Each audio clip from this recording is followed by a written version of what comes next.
Economists estimate COVID-19's impact on the airlines could end up being worse than what happened post 9/11. Money from the CARES Act will end next week, putting thousands of people at risk of losing their jobs. More than 3,000 airline jobs are expected to be cut here in Savannah and Atlanta.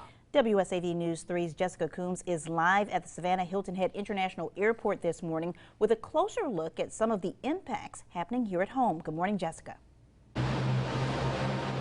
Good morning, Kim and Ben. State leaders are working right now to pass a measure that would extend payroll support to the airlines. But I spoke with several pilots who say the pandemic's impact on flight travel is altering the outlook of the industry.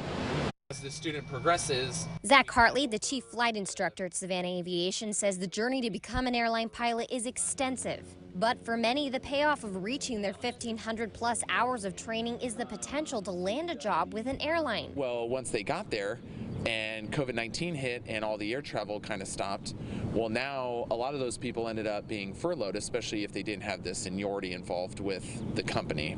You kind of saw this dramatic shift in realizing that the airlines may not be as secure as a job as they thought it was. No job is really safe, so we actually had some people come back and work for us who are actually airline pilots. With too many pilots and not enough flights, Hartley says many of their former students struggled to find additional jobs just to make ends meet. It's a very uncertain time for sure, and not only in the airline industry, but really with flight training, you know, just like everybody else, we were affected. We didn't have a lot of students. The uncertainty for how long it will take airlines to rebound is adding to a decline in flight school admittance. Plus, many aviation programs have shut down across the country due to solely focusing on training international students. There are flight schools, like for example up in Atlanta, whose whole purpose was to have Chinese students come in. Students may or may not be allowed to continue flight training because the government that is sponsoring them coming to the United States may be pulling back their funding, or because it's just too much of a risk for the citizens who are currently here. But it's a safety measure and a safety precaution that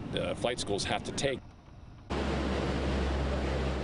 This morning, the FAA did announce $335 million in grants will be made available to airports across the country. But airports both in Savannah and in Atlanta are not on that list. Reporting live at the Savannah Hilton Head International Airport, Jessica Coombs, WSAV News 3 on your side.